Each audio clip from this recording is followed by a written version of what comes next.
A B C rồi lên.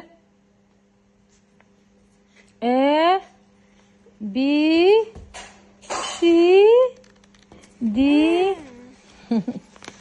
A B C chờ rồi.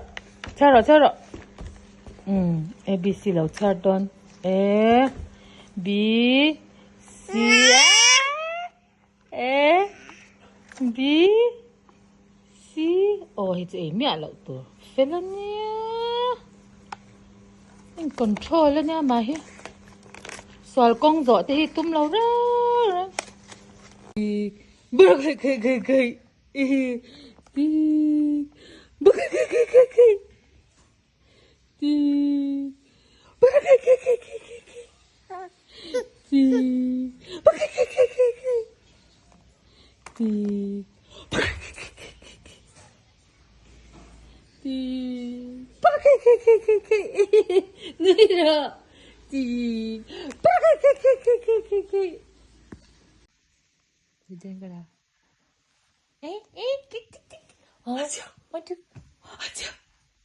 Tu na dài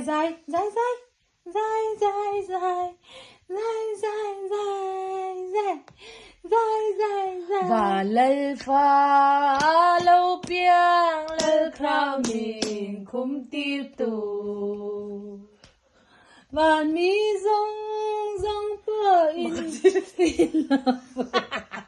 ê tôi đã dàn in à cái tiếng off rồi tôi ôm để đôi lúa mà thôi cái tên là tấn đô nè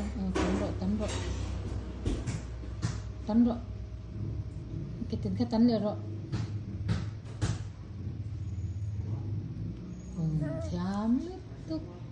thám lướt tục hay thám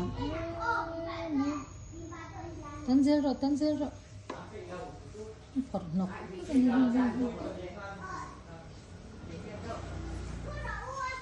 ô tu na mi talo thor don oi thiam lướt tục thor le rồi tan rồi hey Becky imit thor rồi oi thiam cái gì mẹ mi ta na ni hi ve ina